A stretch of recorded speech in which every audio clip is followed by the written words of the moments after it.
mohu přivítat komisařku pro obchod, paní Cecilii Malmströmovou, k tématu, které je velmi zajímavé a aktuální, které se nás dotýká, a to je právě otázka transatlantického partnerství. Univerzity od počátku jsou místem pro střetávání názorů, otevřenou diskusi, korektní diskusi, a právě k tomu bude sloužit i to naše dnešní setkání tady, protože často jsme svědky toho, že nemáme úplné informace nebo že informace jsou často podávány jednostranně, a toto naše dnešní setkání věřím, že přispěje k tomu, aby jsme se mohli v otevřené a korektní debatě zjistit, jak klady a zápory toto má, a mohli diskutovat i představy, jak toto partnerství rozvíjet. Takže ještě jednou vás tady všechny vítám a věřím, že po dnešní debatě budeme moudřejší, jak s tímto partnerstvím, jak je rozvíjet a upevňovat v rámci nejen Evropské unie, ale samozřejmě partnerství se Spojenými státy. Děkuji. Já děkuji.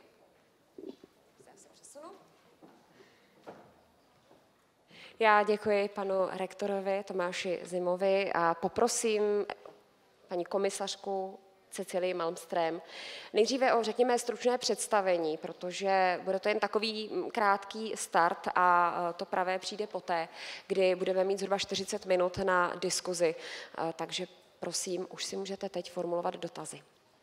Ale nejdřív si poslechněte celý začátek.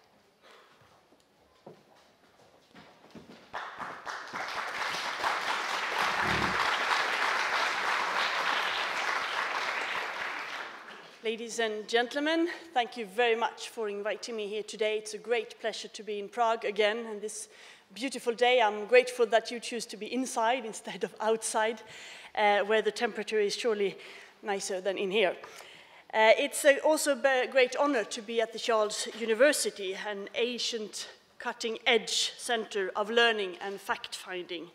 A university, as many of you know much better than I do, that was founded with the objective of attracting students and faculty from foreign lands, as King Charles put it already in 1348, and an institution that is still very much focused on cooperation with foreign lands in Munich, Amsterdam, London, my own university, Göteborg in Sweden, and also the University of Washington in Seattle. I know you have institutionalized cooperation with all these institutions.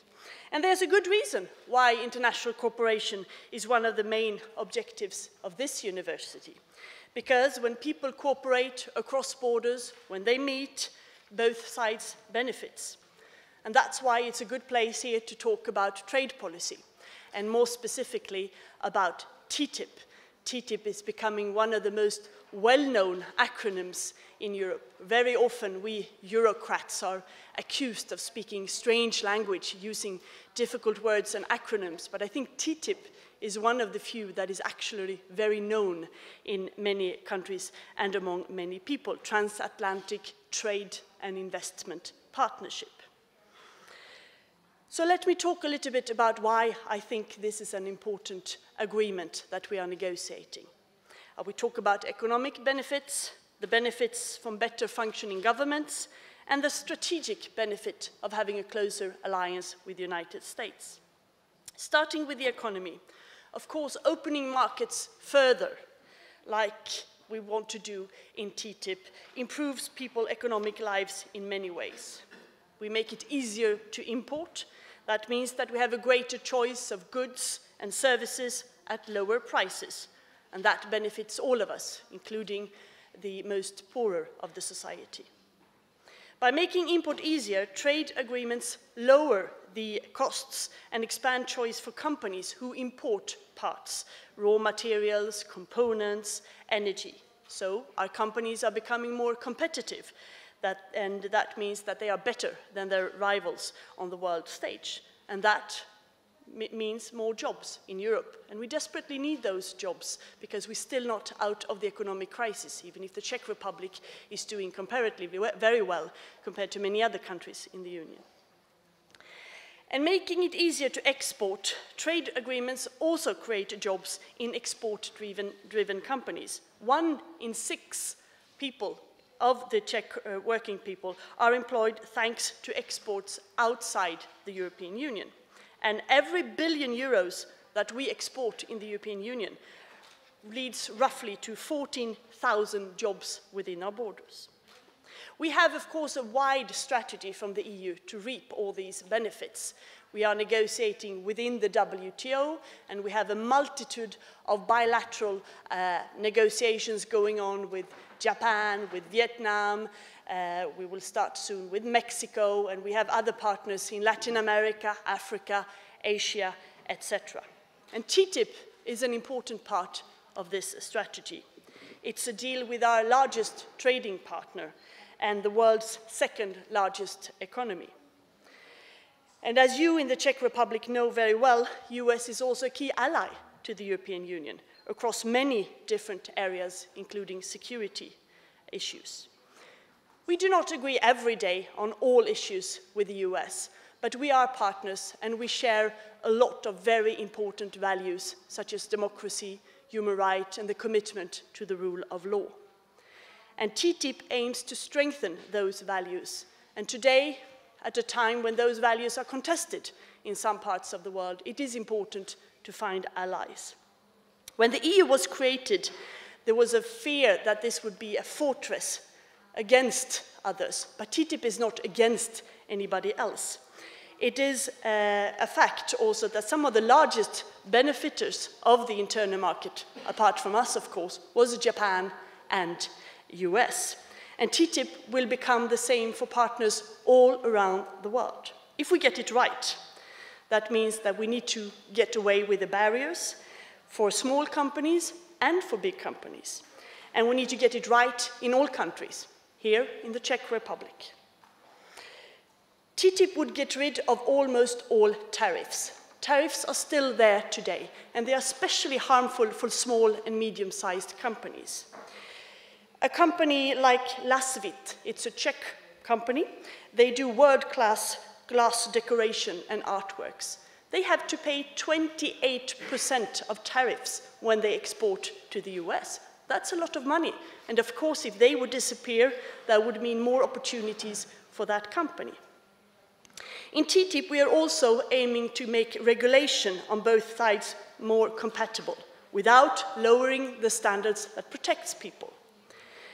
A Czech company like Linet, making equipment used in the US companies, would benefit for this, because EU and US medical device regulations are very similar, but yet not identical. So a company like Linet needs to do testing according to European laws and according to US laws. That costs money, it's cumbersome, bureaucratic, and takes time. If we could recognize each other's standards, a lot would be won. And TTIP would also, to take a third example, open the public procurement markets to European exports. And that could help Czech IT service companies like OK Systems or Javelin.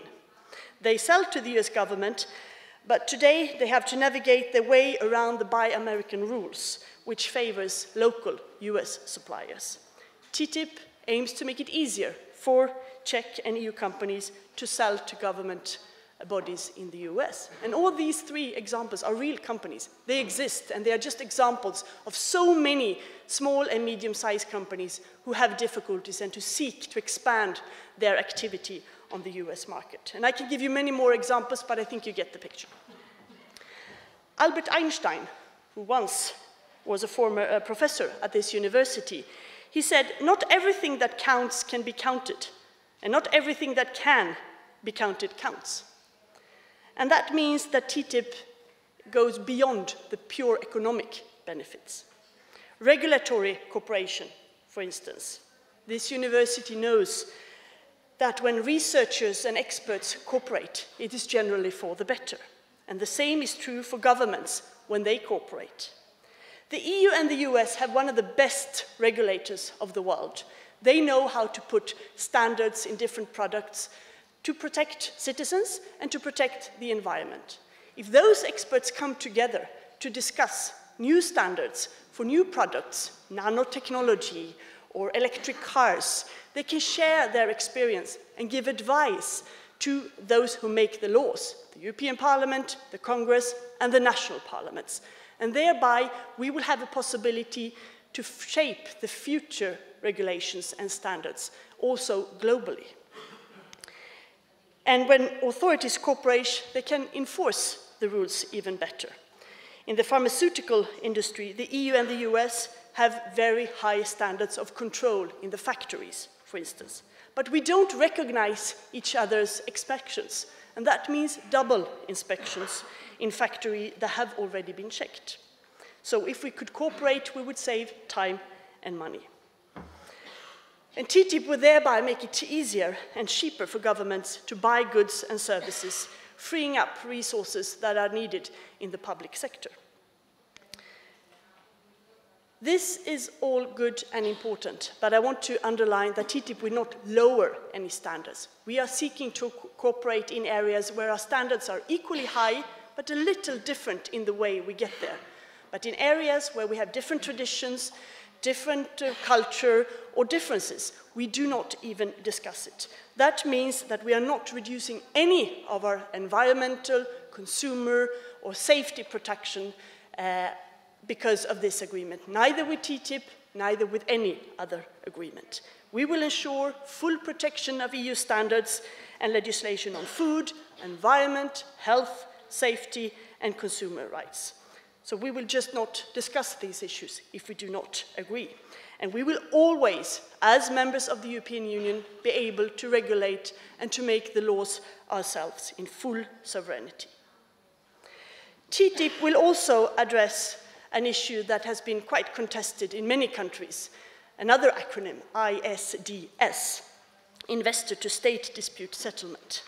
We are now looking from the European Union side how to reform those agreements to make sure that investment is protected if it's threatened by discrimination, expropriation, or nationalization, but does that in a way that fully respects the state's right to govern and to make laws to protect their citizens. And we're also trying to make this system more transparent, more predictable, reduce the possibilities of eventual abuse, and also introducing a path towards a more permanent system in the future, leading to an international system. The final benefit for TTIP is strategic. As you in the Czech Republic know, there are benefits from cooperating with the United States. Historically, we have seen this, and the US was the first supporter of Czechoslovakia's independence already in 1918. So this is very much about the P part of TTIP, partnership. The biggest challenge in the world right now is the growth of emerging countries. That's good news, because in many countries, millions of people are getting out of poverty. But it also means that Europe and US are becoming relatively smaller when it comes to our economic and political impact globally. When this university was founded in 1348, the largest city in the world was Hangzhou in China. Today, China is still a very important country and is playing a major role. So if we want to have continued influence, we must seek cooperation with all partners, of course, but with those where we share values and a lot of things in common, we can, of course, have an increased partnership. And that's why in an area where Europe's and America's voices are getting weaker, we can increase our cooperation. That will mean that we have a stronger voice also when it comes to global rules and environmental protection. I am wrapping up now, yes. I thought you were getting nervous there. So finally, we can only get all this if we get a good deal. That is partly my job as negotiator for the European Union, but we do this only if we have the strong support from member states, from parliaments, and from the citizens. The member states unanimously, 28, gave the Commission the mandate to negotiate this, because they all thought that this is an important thing for the European Union, for our citizens, for our workers, for our economies. We cooperate very closely with them in the light of the negotiations, and we have tried to make those negotiations as transparent as possible. Most of our positions and background documents and proposals are online for you to read. But we also need to engage with you. There is a vivid debate in the Czech Republic, but in many other countries as well, about TTIP. That's good and that's healthy. And we are ready to take that debate. And if it's going to be a fruitful debate, it has to be based on facts and on clear evidence. And that's why it is important that you engage, that you put pressure on your policymakers, ask the questions you want to ask, put the demands, come with a proposal, also engage with us so that jointly we can have a good deal that delivers a more effective government, more jobs and growth, and strengthens the European position in a changing world. So I'm looking very much forward to your questions and comments. Děkuji, and thank you very much for inviting me here today. Thank you.